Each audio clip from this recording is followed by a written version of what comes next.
Well, thanks for whatever that was. You bet, Ron. So, that was the past, the present, and future. And you did it all in one night. More or less. Time is funny that way. But there's always a price. I see. Well, I have to be going now. Got a podcast to do and all. We know. I'm sure you do. What's the podcast gonna be about this week? Don't you already know? You still have free will. Time is a stream, and we try to only throw sticks into it. Another quantum universe reference? You know it. Well, I think the podcast will be about the past, present, and future. We knew that. I know you did.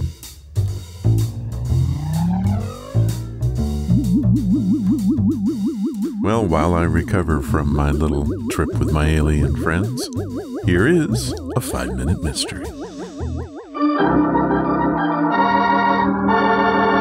Another 5-minute mystery.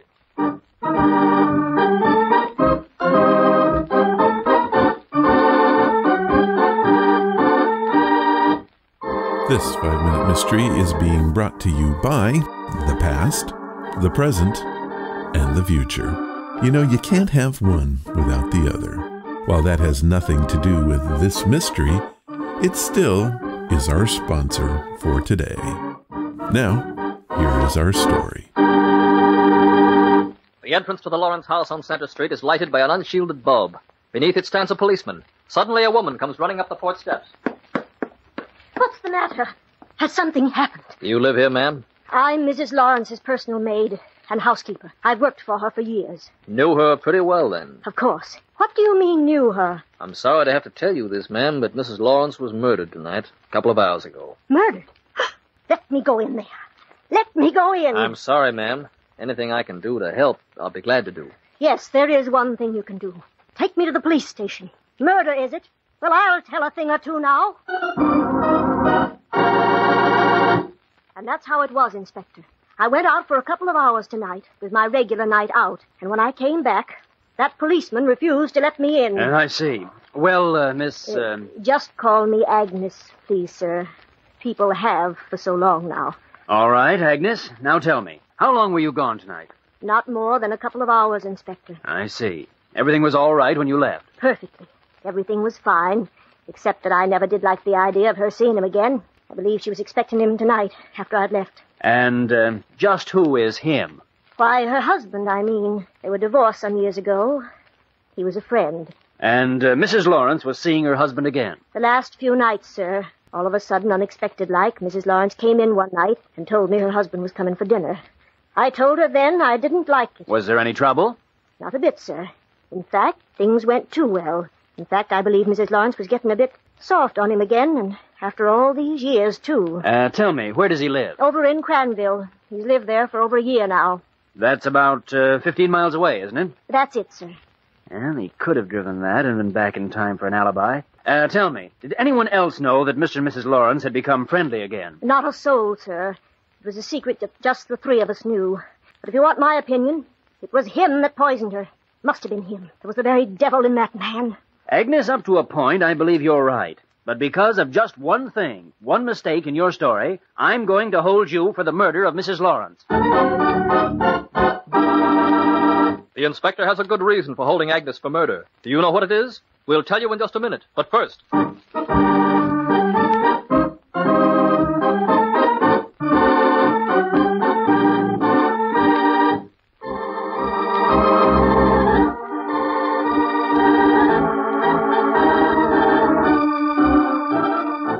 Okay, we have lots of information here, and if you were listening, it is possible to figure it out. But what you have to do is work a bit outside the box and look at the present and past events. Here's my thought on the matter. I think this one has to do with what was not said. Think about it.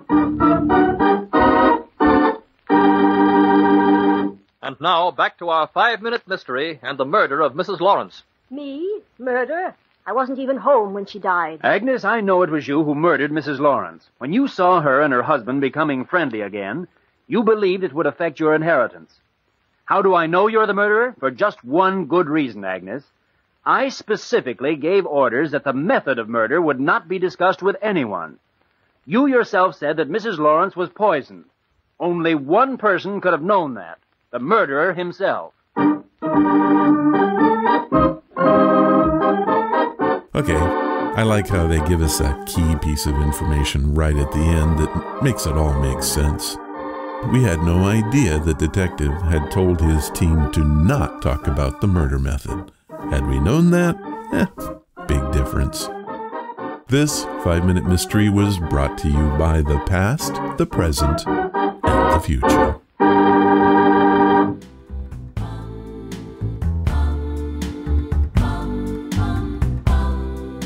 Today's show is all about the past, where we have been, the present, where we are, and the future. We will talk about something that is coming your way very soon. Jason Dowd will join us to talk about the end of an era and the beginning of a new one. But first, let's delve into the past. I've done a lot of interviews over the years on the show, and a few of them mean a heck of a lot to me. For example, when I had author R.A. Salvatore on the show. Another was character actor Anthony James, and still another favorite was H. Allen Day, brother to Supreme Court Justice Sandra Day O'Connor. But what you're about to hear is something pretty amazing and pretty special. I recorded this on February 7th, 2012, and I had no idea of what I was getting into. I am a basketball fan, and not to brag, but I went to my first game with my brother when I was 10 years old. He took me to a Portland Trailblazer game, and I was hooked.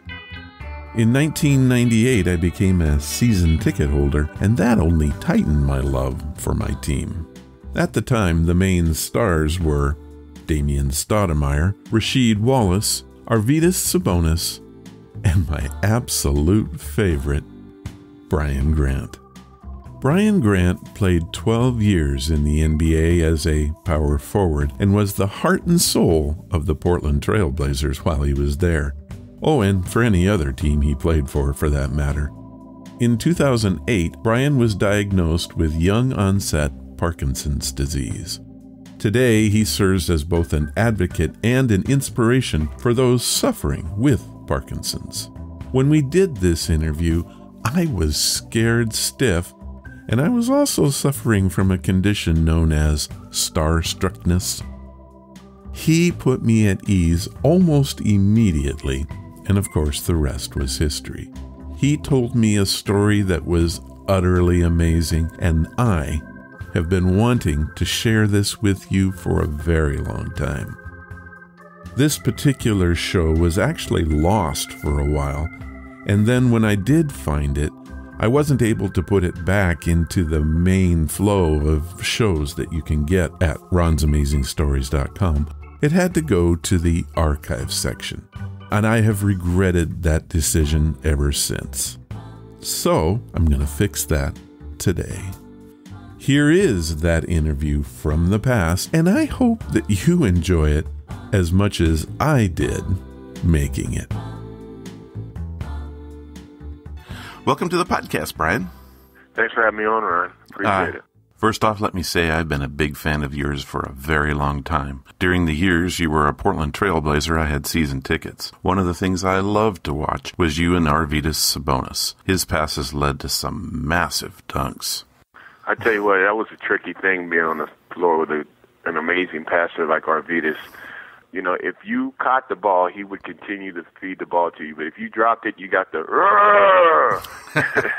and then you knew that it was going to take a while before he, built some confidence up. But after the first year, I think he pretty much knew if he put it anywhere near me, I was going to catch it and hopefully finish it. So, yeah, I really enjoyed playing with him. It was easy buckets with him. So what I guess I'd like to do is I'd like to hear a little bit about your years in Columbus, Ohio, and where you grew up. And can you talk a little bit about that for us? Well, I was actually born in Columbus, Ohio, but I grew up in a small town outside of Cincinnati with about, when I was growing up there, maybe 2,000 people. Oh, wow. 1,800. And it was a farming community. Did a lot of cutting tobacco and baling hay and digging potatoes. A lot of farm work. I didn't own a farm, didn't live on a farm, but there were a lot of farms. And it was good, a good little small Midwest town. Were you interested in basketball in those years, or did that come along later? It came along later. I grew up around roughly 11 cousins that were either a year older, or same age, or a year younger. So it was almost like growing up in a family of 12 kids, because we were always together staying at our grandma and grandpa's house. And there was only one girl and the rest of us were boys, and they all seemed to be into Syracuse, Georgetown Hoyas. I had no interest. My mother finally took my younger brother and I, and signed us up for Pop Warner football, and that's, I just love football. I love the contact. I love the excitement of trying to, run that ball down the field with people trying to catch you.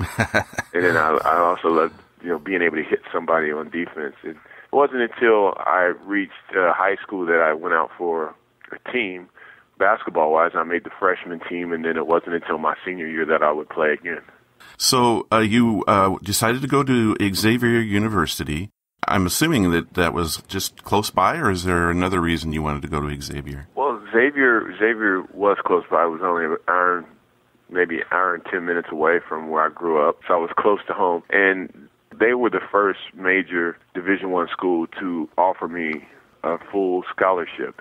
And, I was the first person in my town to ever receive, I take that back, the second person, a girl by the name of Kelly Benintendi. She ended up getting a full ride to Michigan, and she was probably 6 or 7 years older than me. So I was the first person in my family, any generation, to receive a full ride to school.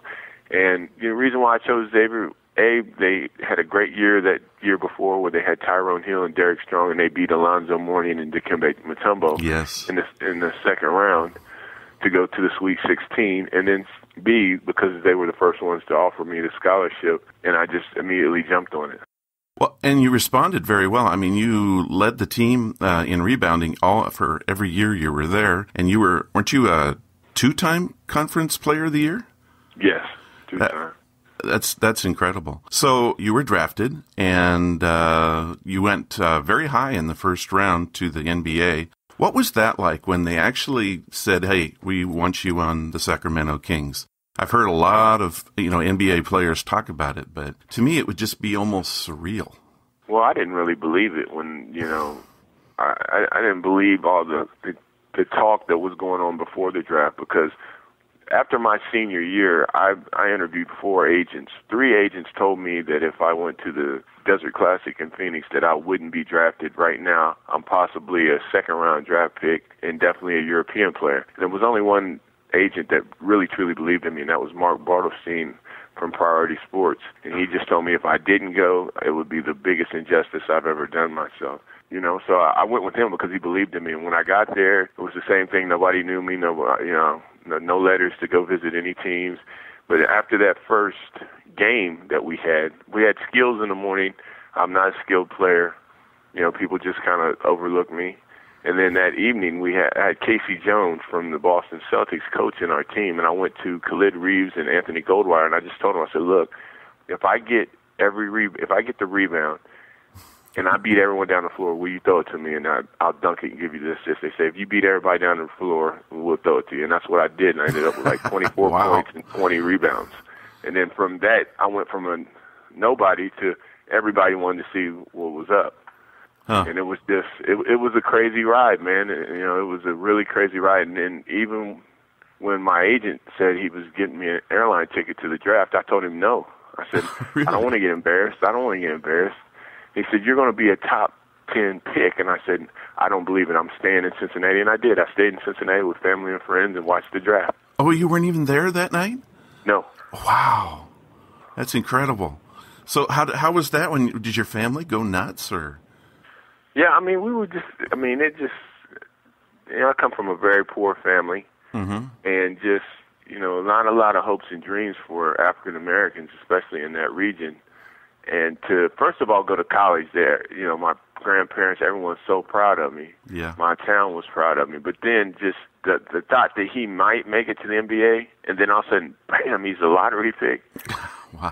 And I think it blew everybody away. I mean, it put our little town on the map. People were very proud to be from Georgetown, Ohio, and just the same as I am. Well, after you were drafted, you spent a few years with the Sacramento Kings, and you opted out of your contract early, right? I did, yeah. And you went free agency and were courted by the Portland Trail Blazers. I've always wanted to ask you, of all the teams in the leagues that were going after you, why Portland? Well, there weren't really a ton of teams going after me. I mean, there were maybe like three. Oh, wow. Yeah, three. And then there were other teams that were talking, but three seriously were going after me. I didn't like Portland as a city at that point because every time I flew in, it was always raining and dreary and miserable, and I couldn't wait to get out.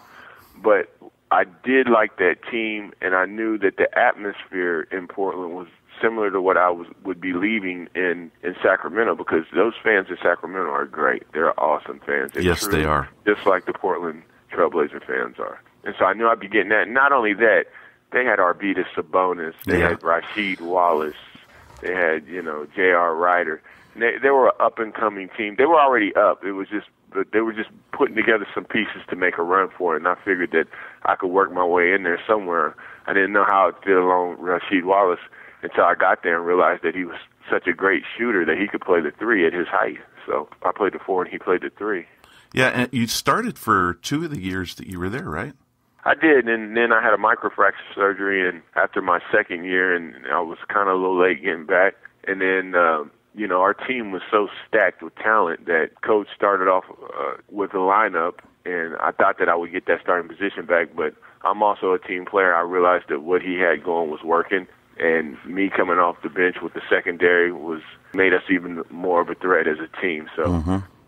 I can't let the Portland Trail Blazers years go by without talking about the conference finals in 2000. Yeah.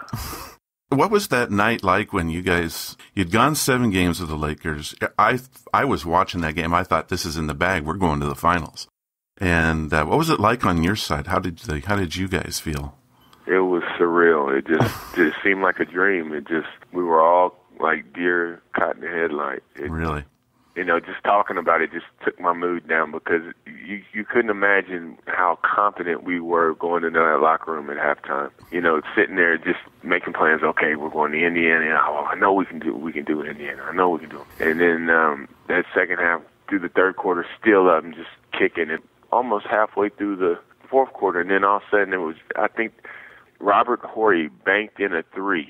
No, Brian Shaw actually hit a shot. And I remember Brian Shaw hit that shot, and I remember telling myself, man, we released him. And I remember the day we released him off the roster, and he called me and said, look, you guys got an opportunity to win, B.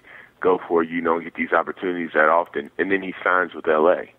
And then he's the first one that hits that shot. So the guy that we did not put on the roster starts that run against us. And I remember thinking, like a cold chill went down my back, like, uh-oh. That's not right. And then all of a sudden, three here, and we couldn't hit a shot. We couldn't. It did not matter what we did. We couldn't hit a shot. We missed some free throws. It just all came apart so quickly that we were just like caught in the fog. And in the locker room, just looking around the atmosphere, I knew that was it for me. I knew that this was like a win that an organization really doesn't recover from for years. And they didn't. Yeah. So moving on, so you played quite a few more years in the NBA up until I believe about 2006. Is that right? Correct. Yeah. Phoenix was my last team. Phoenix. I read through some of your background, and you kind of said then that you felt like your skills were leaving you. Then is that? Yeah, I did. I mean, and it was weird. I just assumed because my knees were hurting, and I had my right knee going arthritic. That one was a no-brainer. I understood that. But there were other things like, I was pretty good at going in and making left-hand layups and, just feeling like I could spring off the ground even with a bad knee. And that all started going away, and I just attributed it to, I'm getting old. But I was only 35, 36, and still had a lot of play in me. But other than the knee, I sensed something wasn't right. But this is what happens to players. That's what I wrote it off as.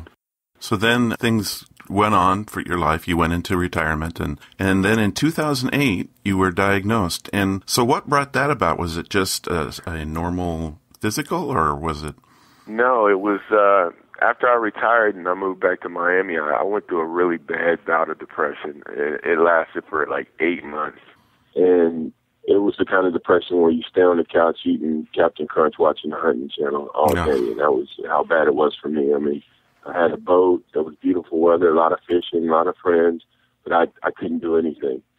And so finally, after my wife going through the hell that she went through with my depression, encouraged me to go and seek help. And I did, and I found out that I was deeply depressed. We just attributed it to me retiring. But at the same time, I started to notice that I had a little shake in my hand, like it would twitch every once in a while.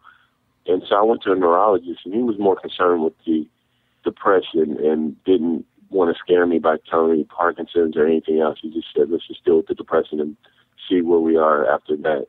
And so I stayed in Miami for a year and a half, and then I just decided, you know what, I want to get out of Miami.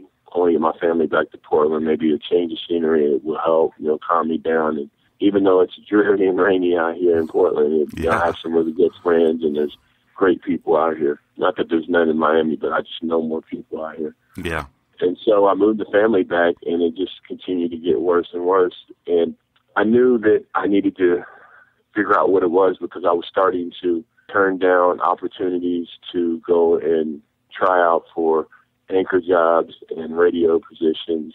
I was literally pissing people off because they thought, well, here we are and offering you an opportunity to come in and try out, and you won't come try out. But I couldn't tell them why, because I didn't know what was going on with me, but I was just embarrassed by this tremor in my head. So it wasn't until 2008 that I went in and saw Dr. Nutt up at OHSU, and he examined me for probably about 20 minutes, and he just looked me in the eye and said, look, I'm prepared to tell you that I believe you have young onset Parkinson's. And it was a blow to the head, It was just like, wow, here I am. I'm having marital problems.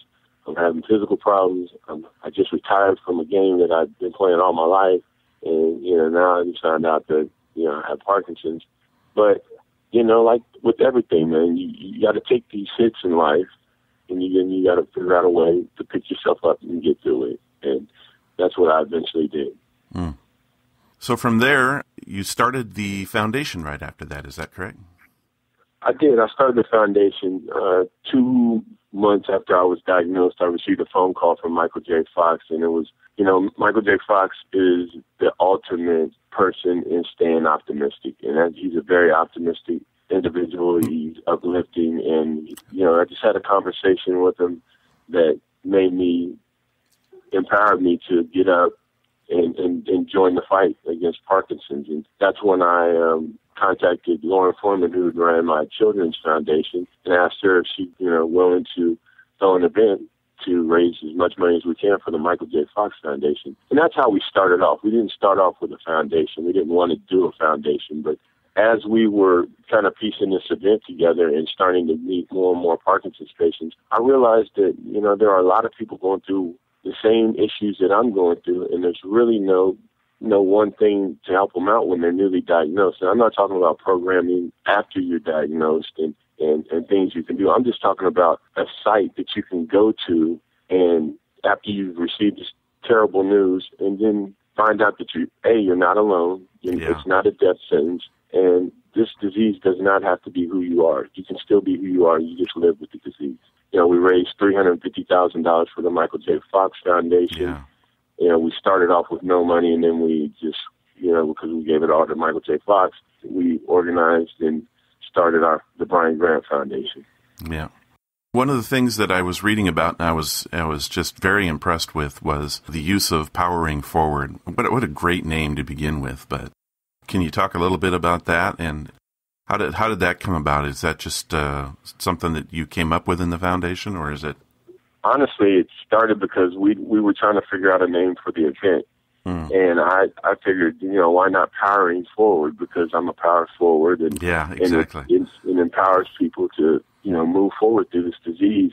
Then we came up with Shake It Till We Make It, and then we're kind of on the fence with that because we didn't want to offend anybody. But then the more I thought about it, powering forward is good, but you know what? People need to have a little sense of humor with this thing too, because it can't be all long faces and dreariness. You got to be able to laugh at this thing too. So we came up with Shake It Till We Make It, and then once we started developing the website, we were calling it Powering Forward in the beginning, but we've since changed that. And Powering Forward will just be a slogan that we use, and also to highlight kind of my own personal journey through my walk in Parkinson's that people will be able to see on the website. After we started the foundation, our mission is simple. It's to empower unique and fulfilling lives for people living with Parkinson's disease. And our vision is to be the first place that people go to when they're first diagnosed. Like me, I couldn't find any place that encouraged me. It was all medical terms. It was all programming that I had absolutely no clue what it meant for me. I just wanted to know that I wasn't alone and things like that. And so people can, when they're diagnosed, or if they have friends or family that are diagnosed, so people can visit briangrant.org, where there's an online community, active online community of Parkinson's patients as well as caregivers that communicate on our online forum.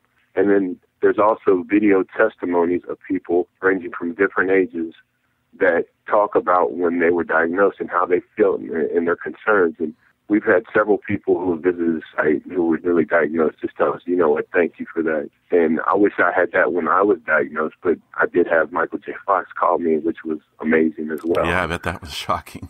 Yeah.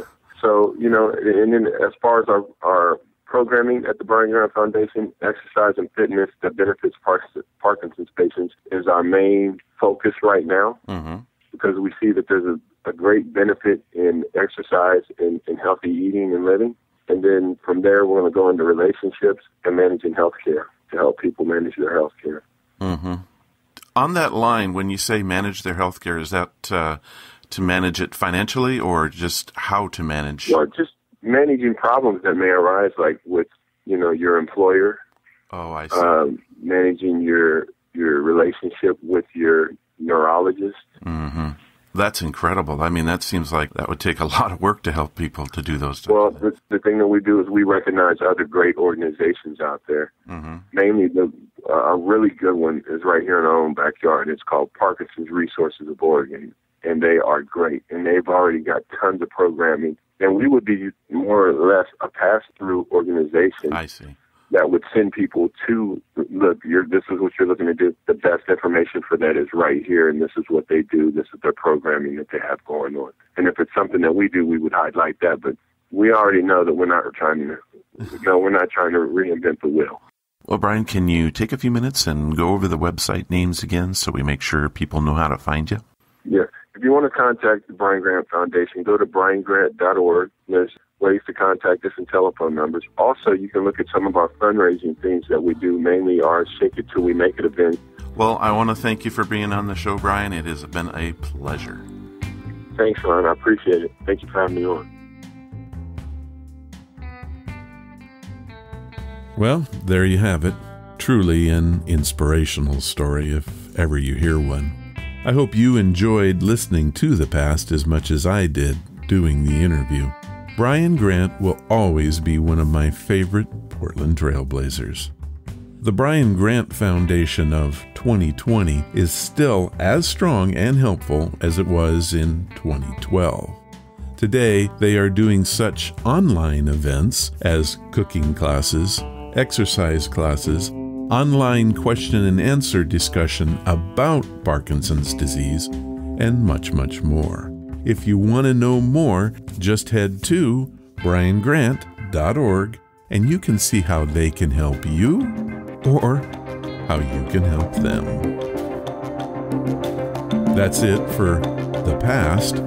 Let's head to the present with your stories. These are your stories, sent by you, for you.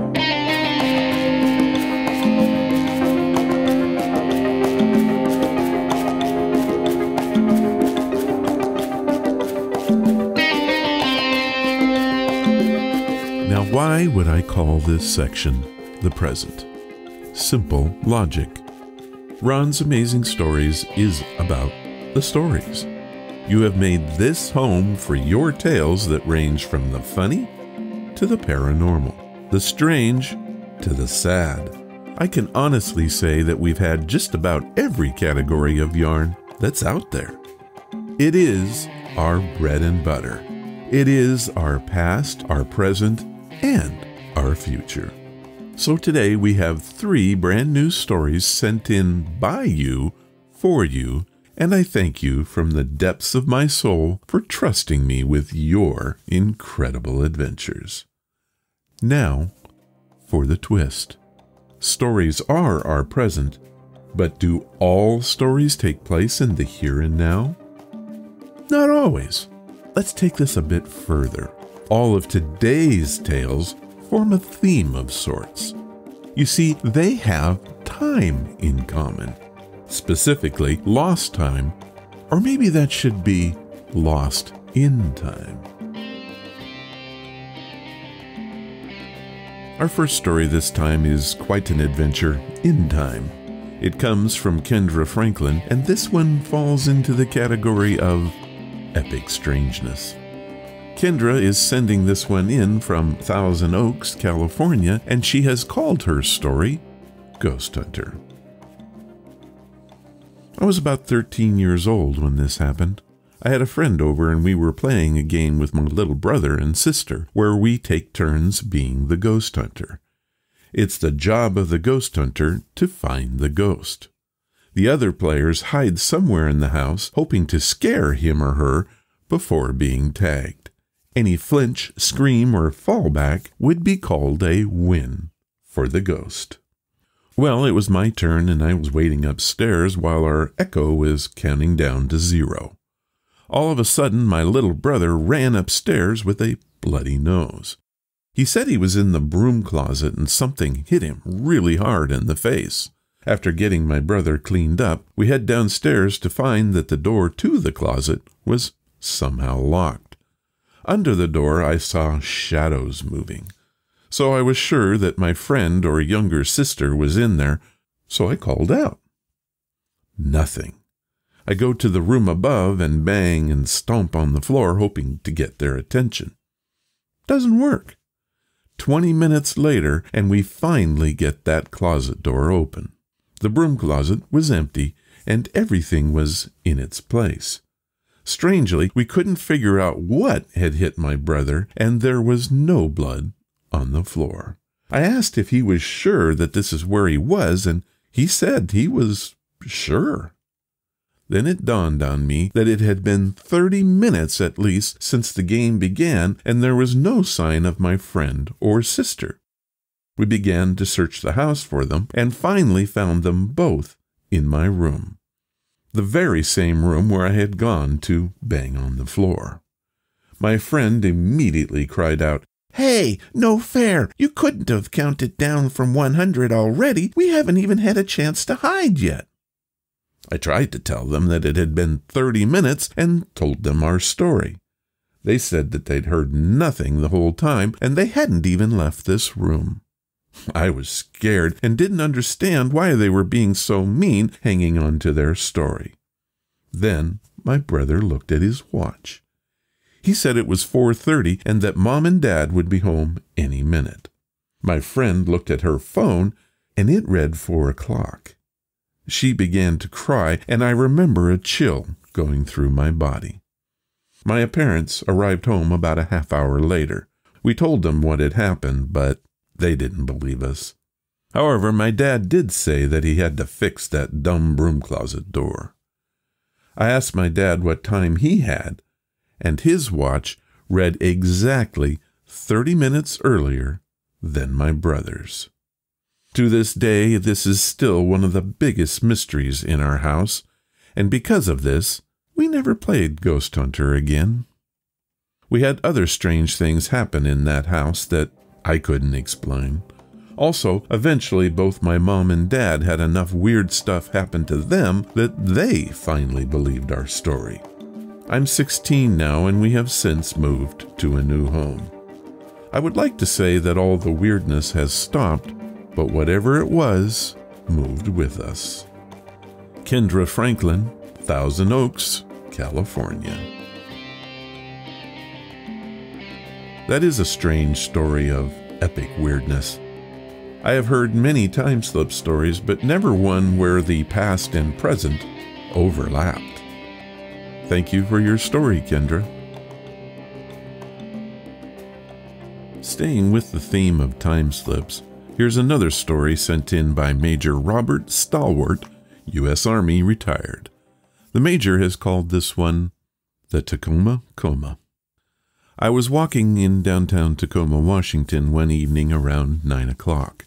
I was on my way to meet a friend at a certain intersection. The year was 1976. I had just enlisted in the U.S. Army and was stationed at Fort Lewis. I remember that it was the month of April. As I was walking, I wondered what time it was, so I looked around for the nearest store so I could find out the time. I looked across the street and there was a walk-in movie theater. I figured that was as good a place as any. Then the weirdest thing happened. I started across the street and the next thing I knew, my vision was clearing up and I was standing in front of the ticket counter inside the theater lobby. I had a ferocious headache and my legs felt unsteady. I recovered a little, but the headache was something else. I bowed and started rubbing my forehead. After a minute or so, I heard a gasp. I looked up, and there was this pretty girl on the other side of the counter with a surprised look on her face. She asked me how I got in. With the throbbing pain in my head, I looked at her and didn't know how to answer her. I was confused. I started to walk toward the counter, and she backed away with a scared look on her face. She asked me again how I got in. I looked up at the wall behind her. There was a clock hanging there. I started to mutter, "What time is it?" She told me that I had better leave or she would call the police. I felt so weird. It's hard to explain. I felt like I had broken through into a territory I didn't recognize. I stood there for a few minutes. That's when the girl went into the back room. I could hear her talking to someone. I turned and started to walk towards the entrance. That's when this big guy came out of the back of the room, walked around the counter, and before I could say anything, grabbed me by the arm and pulled me toward the entryway. He unlocked the door and unceremoniously shoved me outside. He told me, "Get out of here," and then went back inside. I still couldn't figure out what was going on. I stood there looking around, rubbing my head. Then it dawned on me the clock above the girl read past midnight. I looked back at the theater. It had a closed sign on the front door. The girl and the guy were still there looking at me. Then the big guy opened the door again and warned me that if I didn't leave, he was gonna kick my butt. So I started to walk away, still confused, and as I was walking, I heard the guy say, "I don't know how you got inside with the door being locked, but you better not come back." The headache eventually went away. I never did meet my friend. I went back to that theater many times while stationed at Fort Lewis, and each time I entered, my head would begin to throb. I spent the next 30 years in the Army and went to many different places, had many adventures, but never lost time again. Major Robert Stalwart, Jackson, Mississippi. Time slip stories are the worst because what can you say about them? Time is a funny thing, and while we think it should be constant, obviously that's not always the case. To Robert I say, first, thank you for your service, and then for your story. Our last story is inexplicable. You can try to explain it, but in the end, all you can really do is shake your head. It comes from Dan Fontaine, who lives in Oregon. Dan has titled his story, "The Truck Stop That Wasn't." Hello, Ron. First, let me say that I don't believe in paranormal stuff.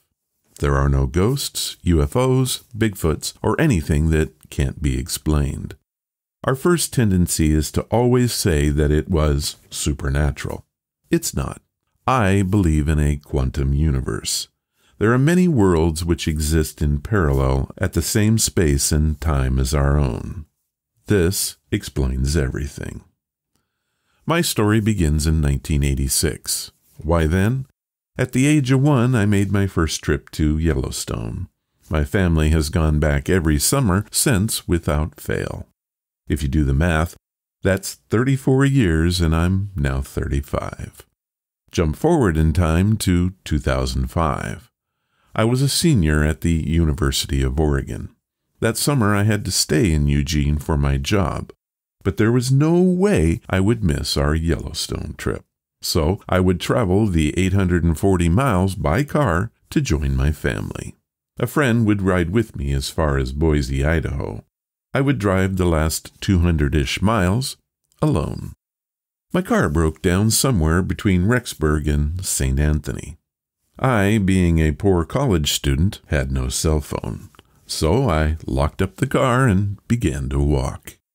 After about 2 miles of walking, I was excited to see a truck stop up ahead. It was strange because the closer I got, the stranger I felt.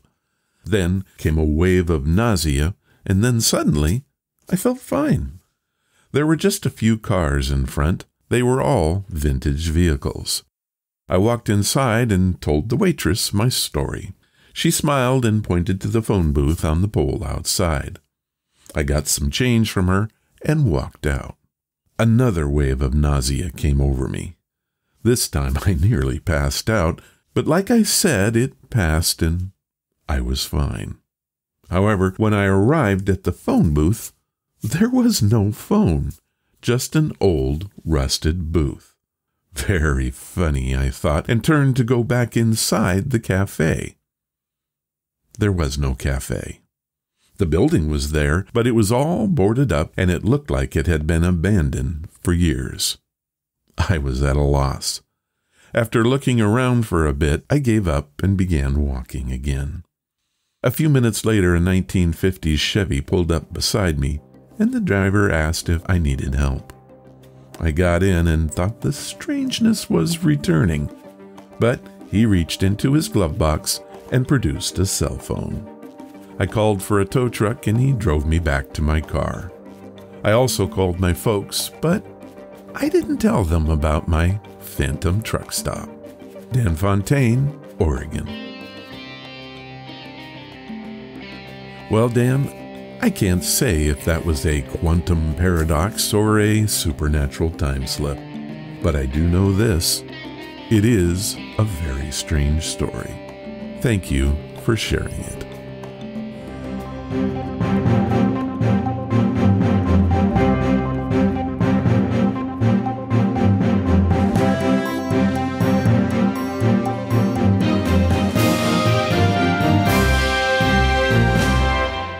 All right, so far, you've heard something from the past, and you've heard something from the present. Now, I'm going to give you something for the future. I do have some sad news to report. We've talked about it before. We are coming to the end of the line of the Horror Express. That means that while the train may ride again, maybe sometime in October during the month of Spooky, the Horror Express is run its course. So with that, Jason and I got to talking, and what we wanted to do was create a new program called The Paranormal with Jason. And the reason for this is because Jason and I both loved answering your questions. It was the best part of the show for us when you would send in your questions about the things we talked about, the things that we... Well, you know, this doesn't make much sense for me to sit here and talk about it myself. Maybe I should bring Jason in to help. Jason, are you there by chance? I sure am. Well, what do you think about that? What do you think about the end of the line for the Horror Express? Well, I mean, it's been a lot of fun, and we've been doing it for so long, and I'm definitely going to miss it. But I do like new changes and new opportunities, and this sounds like a really fun way of doing that. You know, we could talk about some of our own personal experiences. We can hear from people that have had some experiences, and some people that just have questions, and I love that. And I think it's going to be a fun time for all of us. Now, let me, just to make sure that we're on the same page here, am I right in saying that the questions from the listeners were our favorite part of the Horror Express? Well, it was for me. I love talking to people, and I love hearing their questions. And some of them were pretty crazy. I mean, they were like, "Wow, you really dove into that one." And then there were some that were just fun little answering, questions and answers that we could do. And they didn't take a lot of deep thought to it, but yet they were fun and exciting as well. So, even the criticism that we got sometimes, it was fun. I like that. So yeah, it was my favorite. Yeah, well, let's take a walk down memory lane here, and you tell me, was that a good time or a bad time? Okay. All right, here we go. The Dolls. Oh, that was a good time. That was a really good time, and it never stopped. That was one of the craziest things. How many episodes on Dolls did we do? Probably 6, at least. That was crazy. And of course, the second big one, curses. Yes, that was crazy. That was probably the second most intriguing topic that I think we had. And I think it's because that, some people believe in them, some people don't believe of them. But no matter what, bad things happen to us. And sometimes we hear it and it happens. So was it a curse? Was it not a curse? And I love that. I love that debate. I hopefully we'll be able to talk about a little bit more about those in this new segment that we're doing too. Oh, I'm sure we will. So let us talk about the new segment. What kinds of things can we expect for the paranormal with Jason? Well, I plan on doing a lot more ghost hunting. Now, I stopped a long time ago because of my sickness. I didn't really want to put myself out there because sometimes when you're weakened, you can actually attract bad things. However, I'm not going to let that stop me anymore. I got reconnected with my friends that I used to go ghost hunting with, and I plan on doing a lot of it. So I plan on doing as much as I can to be able to bring you some stories, to be able to bring you some firsthand experiences. And of course, I definitely want to talk about these UFOs that we've been seeing on TV now. And it's sad that it's not even news. It's sad. So, I want to talk about stuff like that. And I love talking about the cryptozoology and all those other kind of crazy animals that are out there. And, I'm looking forward to seeing what we can come up with. And like I said, I'll tell you some of my stories from the past, some of my experiences that I did just recently. And I think we're going to have a lot of fun. I think we're going to be able to go to a lot of different places just through the storytelling process that we're going to be doing. Well, and I'm glad you said that, Jason, because for me, it is all about storytelling. And what I hope for this segment is that you, the listeners, will bring us some stories that we can sink our teeth in and be able to share with you and then comment about them. What do we think about them? How do we feel about them? What do we think they could be? And while we would not venture to say this is truth, this is what it sure is fun to offer opinions. It is, and I hope they do. Well, in that spirit, Jason, let's give them a little taste of what we hope this is going to be about. What do you think? I love it, and I can do one real quick myself. So let's hear what you have. I want to hear what you got. Well, I have an email, and it was sent in by Carrie Pittman, who lives in Twin Falls, Idaho, and she has called this story Grandma's Wishes. Now, Jason, do you want to hear it, or shall I just put it away? No, I want to hear it. Let's hear what Grandma's wishes are. Okay. Hello, Ron. I've been wanting to write in for a long time, and when I heard you asking for ghost stories, I knew I had to do it. This isn't necessarily my story, but my niece's, Sally. She was 4 years old at the time. Last year, a little before Christmas, her grandmother passed away, and we were slowly been working through the house, going through her stuff. Things like knickknacks, clothes, pictures, etc. Basically, we were dividing everything up between the family. Well, my brother has been staying at the house, getting it ready for the sale during the time we were going through Granny's things, and that he said at night Sally kept sleepwalking. they would find her wandering through the house saying things like, "Leave, this is my house," and "Don't touch that," or "Why are you doing this?" Well, we all came to the conclusion that this was her grandmother talking through her. Sally also says that she sees Granny and talks to her. I would like to know what you think. It is comforting to think that my mom is watching over us, but I hope she doesn't feel bad about her stuff. Carrie Pittman, Twin Falls, Idaho. Well, Jason, if there isn't a story in the world that isn't up your alley, this is it. This one is right there for you. I'm going to let you have first crack at it. All right. Well, first of all, I absolutely love that story, and it's both horrifying but yet comforting at the same time. You know, I truly believe that if people die, sometimes they don't understand that they are dead. And so she might be going through there not understanding what's going on. That will eventually change, but, you know, I could see the frustration that was happening. Now, it's also very possible that it's just a person that was staying there that was sleepwalking, just having an issue to where they were channeling kind of their grandmother and acting out their grandmother. So there's two different scenarios that can happen, but I truly believe that is a very good possibility that her grandmother was channeling through her. I mean, when you think about what she said and how she said it, it makes total sense that it would be something that can be channeled. That doesn't mean it's a bad thing. It just means it's a comforting thing that you know that she's there and she doesn't quite understand. I don't think she's going to be upset about her stuff eventually, but I think she is going to find a whole new way of communicating with you guys. And I really hope that you'll be able to embrace that and have time with your grandmother, even though she's passed away.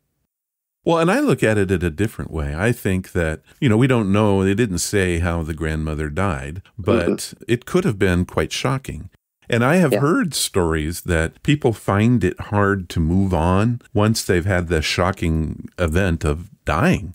And she could be wandering through the house going, "They're just destroying my house and they're taking my things and I don't want them to touch that. That's mine, you know." And so I would liken it unto shock, maybe, that she is just not ready to pass. Now, will she pass it sometime? Will it occur to her? Maybe she'll need some help. Maybe that house will go on and be haunted for the rest of the days. We really don't know. But we do know this, is that it is not normal for a 4-year-old to walk around the house at night making comments like, "Leave, this is my house," and "Don't touch that." So I would say there's something to this. And I hope that they do make contact with Granny and that she passes over and has a good afterlife. Me too. I hope so too. So, Jason, now you said you have a story for us? Yeah, a quick little story. It won't take but a second. But anyways, this is going to be, I'm going to leave you guys with a cliffhanger, kind of. Do you remember a couple of months ago, or almost a year ago, when we did that story where I investigated that little puppet, that little haunted puppet? Okay. Oh, yes. Well, I did it for a while. I continued going on and researching it. And eventually I just got nothing. So I just kind of gave up with it. And I left it out. I left it out in my garage, and that's where it sat. Well, about 3 days ago, I'm sitting there in my office, and I said, "You know what? I haven't seen that doll in a while." So I went outside and I ran into my wife and I said, "Hey, so you remember that haunted doll out in our garage?" She's like, "Yeah." I said, "Have you seen it lately?" Her eyes got really big. She's like, "Oh, God, no." So we went outside in the garage, and it was gone. Now, I know what happened, but I want everybody out there, and I'll talk about this on our actual first show. Oh, what happened, Jason, you're so mean. I know I'm mean, but I want to know what you guys think. Did it physically get up and walk away? Is it completely gone forever? Is it just in a different spot? Was it simply misplaced by somebody? Give it a shot. I want to hear what you guys got to say. I'm going to go for the creepy thing. I'm going to say that it got tired of you ignoring it, and it got up and walked away. Okay. Well, I want to hear a lot of comments on this. I want to hear everybody what they got to say, and we'll do it on the pilot show of Paranormal with Jason. I promise you that. All right, Jason. So if you want to make your comment, send them to ronsamazingstories@gmail.com and just include in the subject, "Here's where I think that doll went." and we'll read those on the air. What do you think, Jason?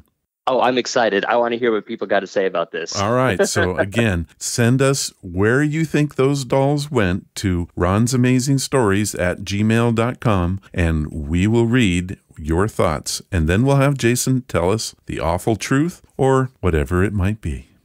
Well, Jason, now I've got you here. I haven't talked to you in a while, and I do need to know what's going on with Gladys Goodies. Well, Gladys Goodies has been through a lot recently. And unfortunately, some of you may or may not know, on April 2nd, we lost Gladys. Devastated us. And it was kind of like a shock. But regardless, she's gone. And I promised her I was never going to let this thing go down. So that was just a few weeks after the coronavirus lockdown and everything. So what we have done since then is we've been working on making sure that we get the treats out to everybody, but we've been doing it a little differently. We've been doing it to order as opposed to having constant supply. You know, if somebody has an order, we place the order, we make it. It takes a little bit longer, but it has the minimal amount of exposure to anybody. So we use extra precautions and everything else. So we do take care of that. We just introduced our liver treats for cats and dogs.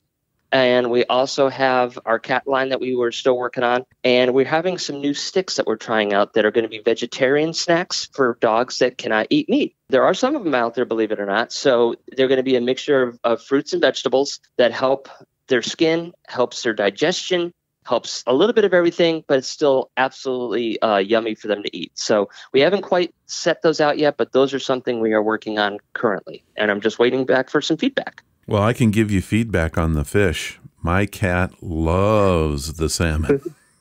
That's great. I love to hear he that. will rip my hand out to get the salmon. Well, I love to hear stuff like that. It's dangerous. It literally is dangerous. Once he hears that little sound of the jar opening, it's like he's there. And then he's looking at you. Now, you best drop it on the floor is what he says with his eyes. Says, I'm not even kidding.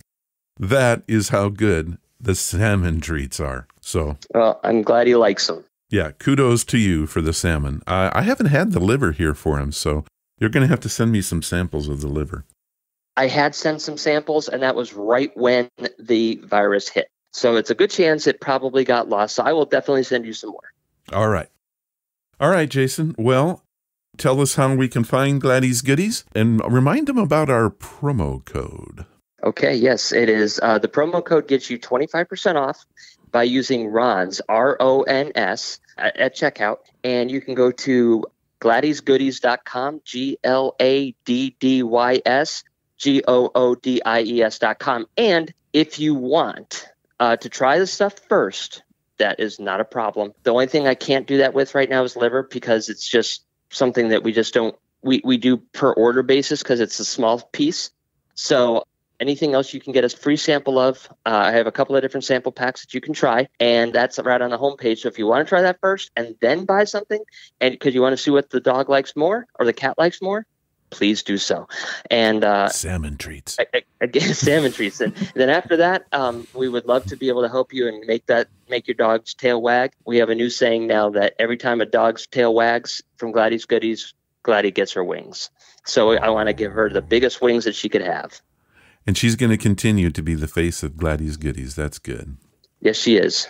That's awesome. Well, Jason, I want to thank you again for doing this on short notice. It has been a pleasure to have you on. And thank you for being part of the future of Ron's Amazing Stories. Well, I'm excited to be a part of the future, and I cannot wait for our adventures.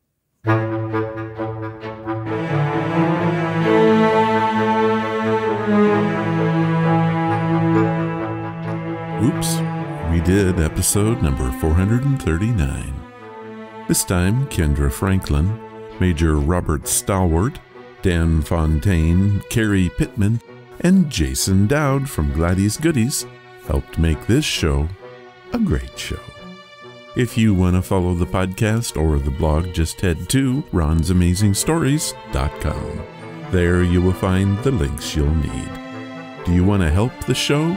The best thing you can do is to tell your friends about it, and please leave reviews or feedback wherever you listen. Pressing that follow or like button makes us grow. Thank you for listening, and I hope you come again to find out what are Ron's amazing stories.